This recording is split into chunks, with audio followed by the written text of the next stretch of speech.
Hey everyone, today I've got your Mortal Instruments City of Bones movie review. Lily Collins plays Clary Fairy, who tries to find her kidnapped mother and discover many things about her life that she didn't think existed and the person she would soon fall in love with. I wasn't really sure if I was going to see this movie. I haven't even read the book or the series of books that this movie is based off of.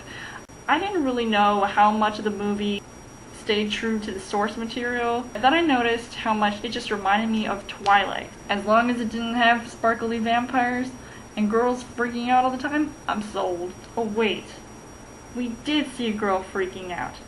I mean, I haven't seen Lily Collins in a bunch of movies that make me want to see them again.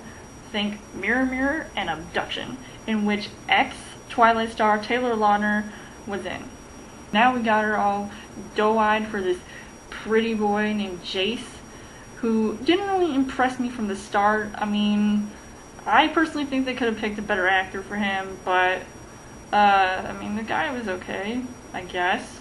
I mean, I don't know if any of you guys would complain about that, about the casting for Jace. I just saw a lot of similarities between this movie and Twilight, and I feel like this movie was trying too hard to raise the bar from all these other book to movie adaptations like Twilight, The Host, Beautiful Creatures, and it just ends up looking all the same to me. What's also the same is the fact that there's a love triangle in this movie, and I mean, of course it had to happen. I mean, it's usually what happens in these type of book genres. Most of these movies nowadays have it, and it's just freaking annoying. Clary has this nerdy Peter Parker turned Spider-Man looking friend and also likes Jace, so the nerd gets mad when he catches her and Pretty Boy kissing. I mean, just get over it, dude. It's not even worth fighting. When Clary and company visit Dorothea, who is plagued by that one chick who was in Avatar and Orphan, you know who I'm talking about, if you've seen those movies.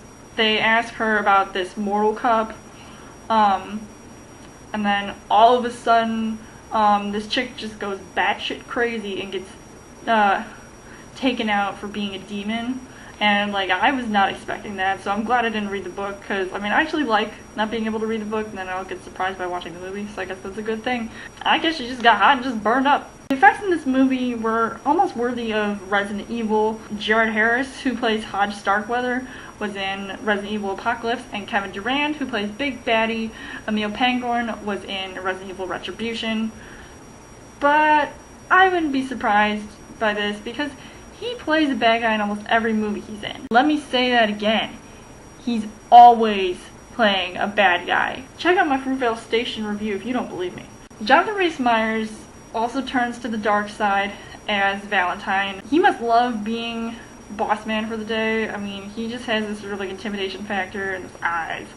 I mean, seriously, I couldn't stop looking at him. The encounter that he has with Clary has Twilight written all over it. Being blood? Please.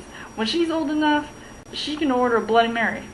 If I were her, I'd say, get your tutor's looking ass away from me.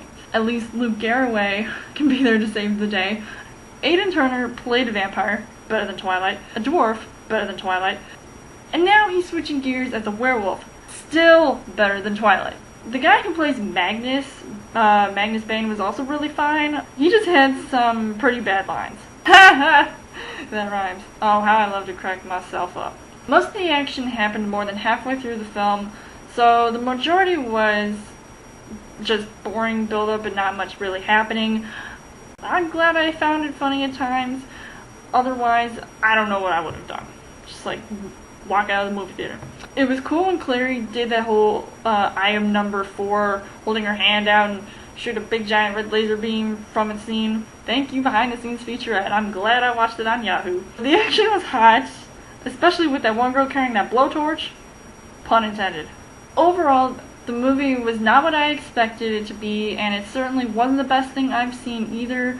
The acting was okay, and Kevin Zegers gets an honorable mention. Don't know if I'll see this movie again, but I can't count on it. Let me know in the comments what you guys thought of the Mortal Instruments City of Bones. Do you think it was better than Twilight?